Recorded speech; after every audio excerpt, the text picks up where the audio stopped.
Take our lead. Let's help you make your mark. Our goal is your satisfaction. Let us show you the way. Can a ball python kill a human? No, they are considered incapable of killing a human child or adult through constriction.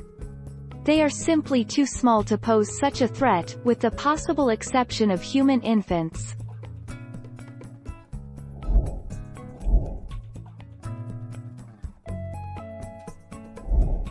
Take our lead.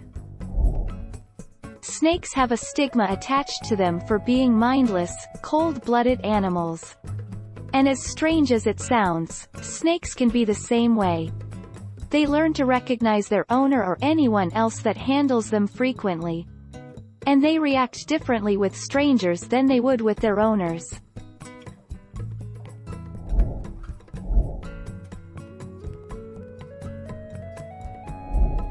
Take our lead. Let's help you make your mark. Can pet snakes be affectionate to their owners? Snakes don't have the intellectual capacity to feel human emotions like love or affection. So no, they can't feel affection for you. They can, however, feel an affinity for you as a non-threatening creature that cares for it. Thank you for watching. Please subscribe and hit the bell notification.